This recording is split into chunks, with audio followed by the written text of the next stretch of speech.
Hi everybody. Sorry about that first attempt. I went live for like 4 seconds and then I accidentally put it in portrait instead of landscape. So that's why I ended that. Hello, I am Simone Watson and I am here to talk about Deus Ex Machina, which is, something in writing that is considered bad generally. So I'm just going to wait a little bit until somebody hops on the stream. Also, sorry for being a couple minutes late. My family is in the house. My dad and brother are watching either football or basketball. I think they're flipping back and forth. So if you hear, oh, blah, blah, blah, blah, blah, blah, that's probably them. And unlike my other live streams, I actually brought water this time so that I don't have to stop it if I get thirsty. And I have it set far away from my phone, and my phone's propped up on my laptop. The water is nowhere near those things.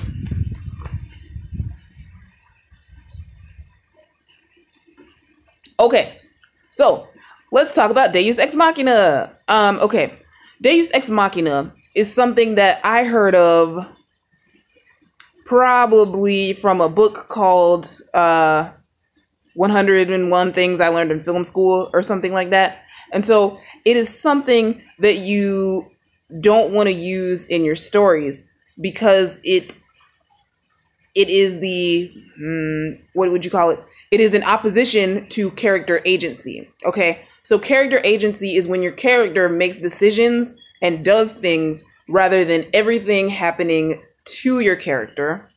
Okay.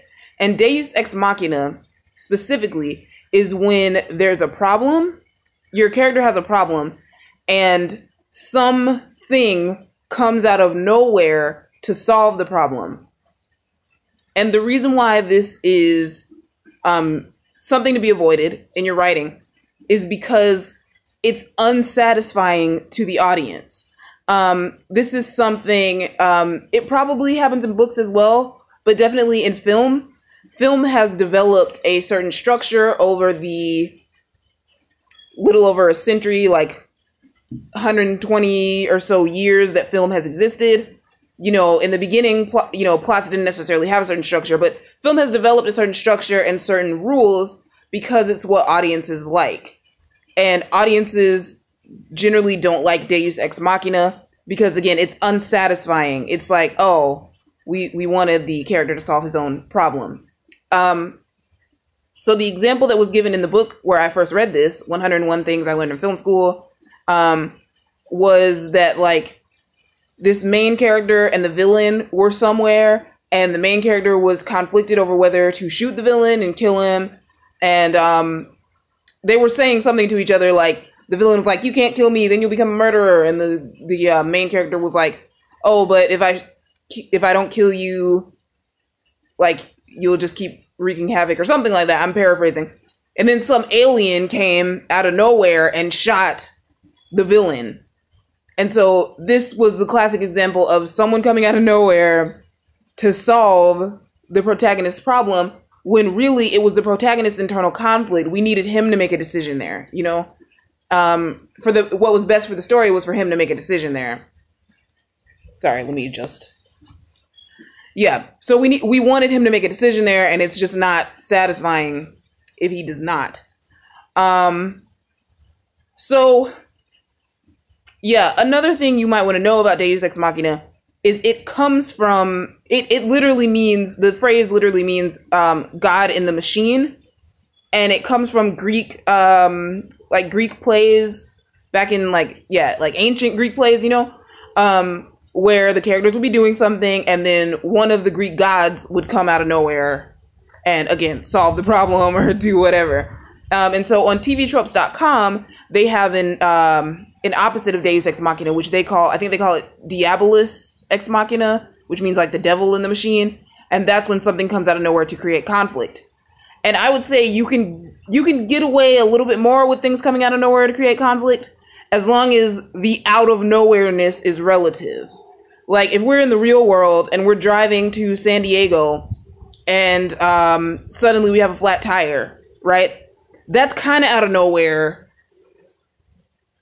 because it's like, it's sudden, but it's not outside of the realm of what could happen. But if we're driving to, you know, San Diego and, you know, it's an hour into the movie, say it's a movie, it's an hour into the movie and suddenly like aliens exist and they come and like try to rob us or something. That is what I would consider to be too much Diabolus Ex Machina, because that is actually something to keep in mind for both Deus Ex Machina and Diabolus Ex Machina. You don't want to have something that goes against the rules of world building that you've already established.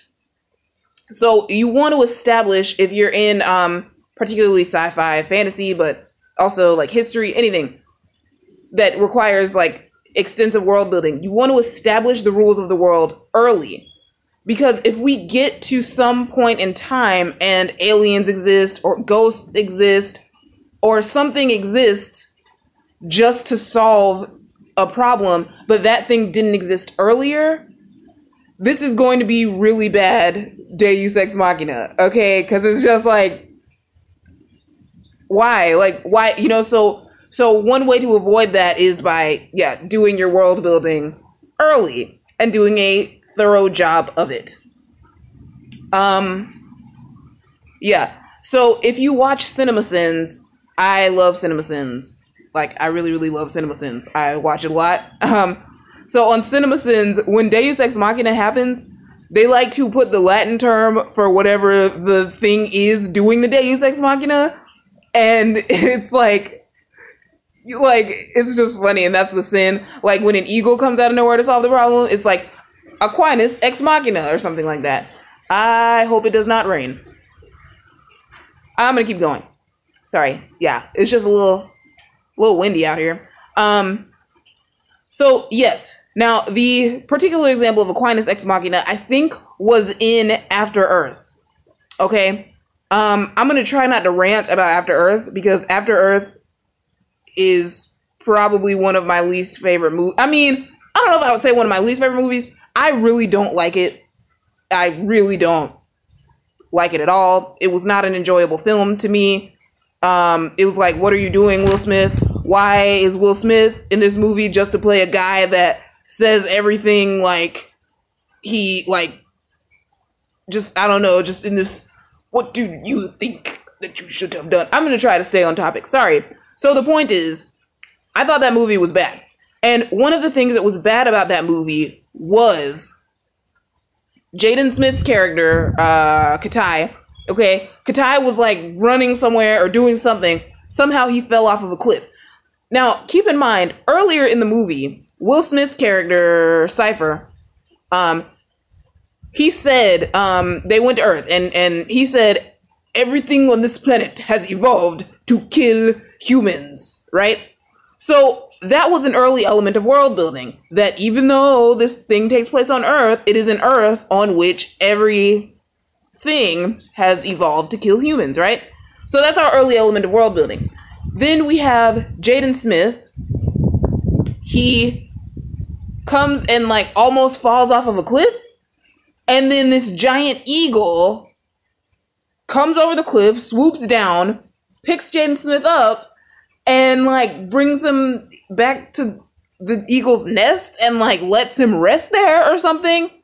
So this eagle essentially just saved his life. And the problem is, first of all, this goes against the earlier established world building, which is everything on the planet has evolved to kill humans. If all of the animals have evolved to kill humans, why is this animal saving a human's life? Like, where's the logic in that? Okay. The second part about it that was a problem is, okay, as I've said, this is like the main thing with Deus Ex Machina, is you didn't let the protagonist solve his own problem. You instead had something or someone else solve the protagonist's problem. It gives the protagonist a lack of agency, and it is just kind of, okay. So, because we pretty much talked about what Deus Ex Machina is and the definition, how do you avoid it? One of the ways you avoid it is to make sure to give your character agency. I'm saying this again because it's important. So, So in film and also in books, probably in plays, maybe not in TV, but depending, maybe in TV. We'll see. So probably, yeah, in TV as well. Okay, so in stories, we have this thing called an inciting incident. Usually, not always, usually the inciting incident is something that happens to the protagonist or main character, okay? Usually the inciting incident is something that happens to the protagonist, and most of the stuff after that is caused directly or indirectly by the protagonist's actions. This can vary based on certain things, like your protagonist might be held hostage, like different things might happen that are out of the protagonist's control, and that's okay. But we do want to make sure that our protagonist is, for the most part, making decisions.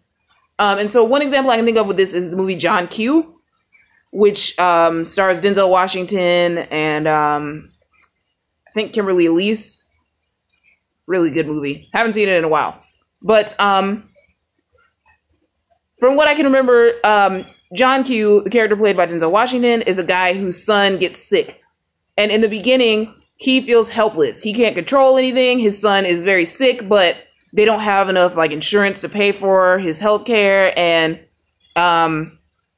it's really sad because his son is likely to die. He has some kind of heart condition and he's likely to die because, you know, their insurance can't pay for everything. Okay, so what John Q does, this is a little bit of a spoiler, but it's like not that late in the movie, so I'll hold up the spoiler hand. So if you're watching this afterward, you can mute it if you don't want to hear the spoiler, okay? And then until I take my hand down.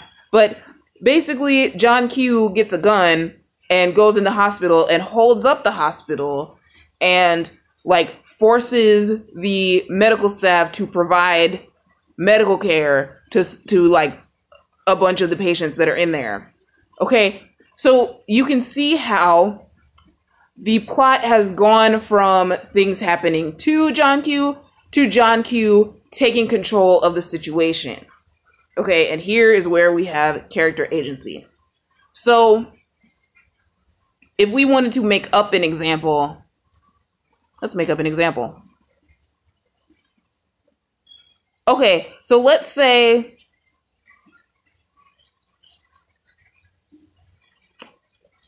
I probably could have written this down beforehand. Okay, so let's think of a problem that might happen. A common problem that might happen. Okay, your main character is driving. Oh, let's go back to the flat tire. Your main character could have a flat tire. This is one of those examples that's a little tough because someone could come up and help them fix the flat tire, and then those people could meet and they could become best friends, or they could become lovers, or they could become mortal enemies, or whatever. All these things could happen. So if something interesting happens after they meet, then okay, like you probably could get away with that. But if your main character has a flat tire and I'm going to change the example. Because a flat tire is something that is so commonplace and just happens. Let's think about a situation where the problem is like very central to the plot. Because usually a flat tire is not going to be central to the plot. Unless your movie is about a character getting a flat tire. Like if that really is central to the plot and then someone comes out of nowhere and fixes the flat tire, then okay, like, then yeah, that's a problem. But generally we're talking about problems that are like central to the plot where this is the main, like those are the main time that this is an issue, right? So, okay, let's say the character's problem is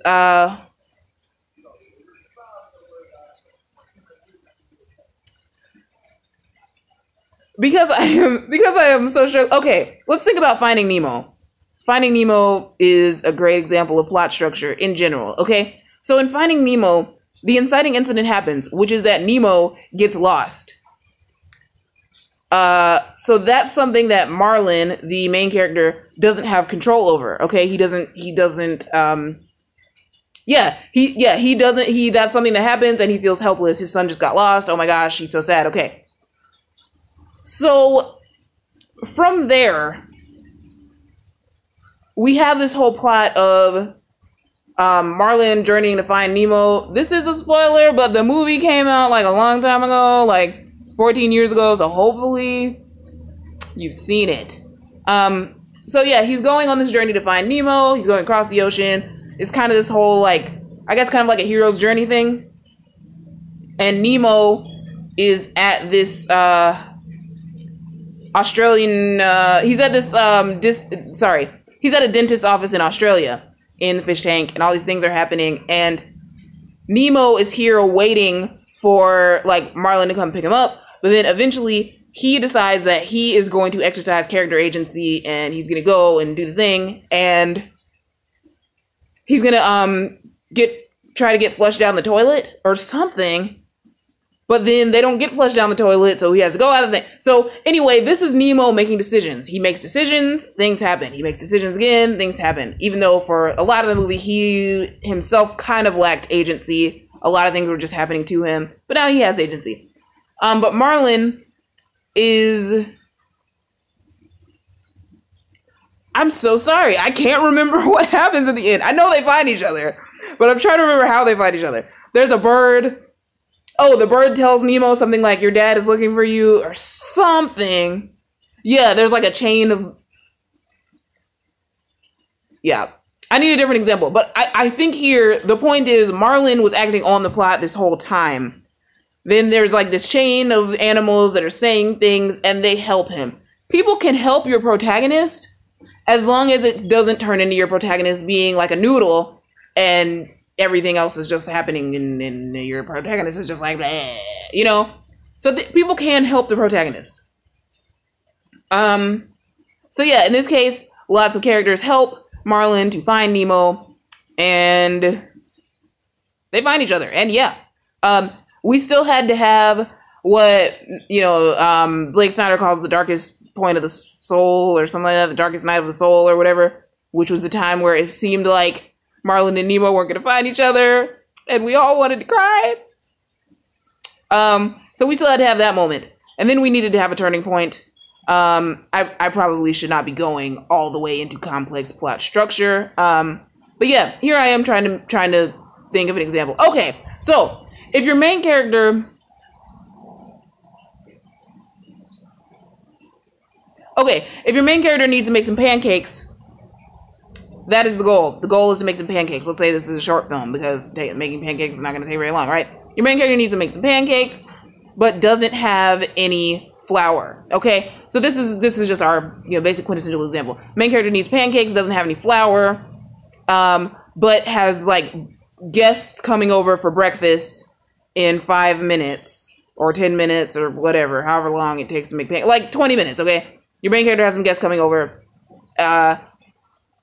We want to see your main character solve this problem, perhaps by going to the store and getting some flour, or by texting the people saying, hey, sorry, I gotta go get some flour. Or your main character could just decide to make a different food. Your main character could decide to make scrambled eggs, whatever, you know, toast. Or your main character could make flourless pancakes. There are flourless pancakes, they exist. So this is one of those points where there are all these things that your protagonist could do to solve the problem. An example of Deus Ex Machina in this case would be if your main character's neighbor comes over and says, hey, here's some flour. I just thought I would give you some flour. This doesn't make any sense, because how would the neighbor know that your main character needs flour? He wouldn't. So if he's just bringing over flour for no reason, it's like too much of a coincidence. Coincidence is something you want to avoid for the most part. For the most part in this type of situation. Because our main problem is flour, we don't want the neighbor coming over and coincidentally solving this problem, because how often is your neighbor going to come and give you some flour for no reason, right? That's like very unlikely. Okay, so instead, you make your main character have these options and look at these options and decide to do something to fix the flour. You could always have something happen that gives your main character an idea, and then your main character decides, oh yeah, I'm gonna go back and solve the problem. Or you could have something happen that gives your main character inspiration to go back and solve the problem. And sorry, I just spat. And the main character becomes determined, like, oh no, I'm not going to give up now, because you have this darkest night of the soul where it's like, oh no, I think this is not going to work. But then something comes in and inspires your main character to go back and be like, oh, now I can do it. Now I can solve the problem. And therefore, your main character still has agency. I feel like this happens in Disney movies, like in Disney Princess and different people. Disney, okay, like Mulan, right? She was in this darkest night of the soul. She had been abandoned by the people. And then, again, this movie is like 19 years old, so hopefully you've seen it. She'd been abandoned by the army. And then, like, something happened that, like, renewed her determination. And she was like, no matter what, I have to go warn them about this new threat. So there is where something happened that she didn't control, but it caused her to take control of the situation. So whenever possible, you want to let your main character take control of the situation and solve his or her own central problems. Okay? So if you have questions, or if I somehow didn't explain this clearly, or, you know, anything, please leave your questions in the comments and I will do my best to answer them. If I don't know the answer, I will go and look up the answer. Yay! And, yeah, so thank you for watching. If you're watching this in thank you for watching, and I will see you all on Monday. Monday, I am going to try and start counting down my top 100 most anticipated books of 2018, which is going to be lots of fun. And then the end of that will be next Saturday. Okay? Next Saturday is the 16th. The Saturday after that, I will not be going live. I'm pretty sure I will not be going live because I'll be traveling, and it'll be the 23rd, and it'll be like a couple days before Christmas. But I am not sure about the 30th. So I'll think about it. I might go live on the 30th. We'll see. And at some point, I think I would like to talk about how book-to-film adaptations work. So if that is a topic in which you guys might be interested, I could possibly do a live stream about that, or I could even just do a video about that. Okay? Thank you so much for watching. I already said that. Okay, but yeah, I'll see you on Monday. Please leave questions or comments. Bye.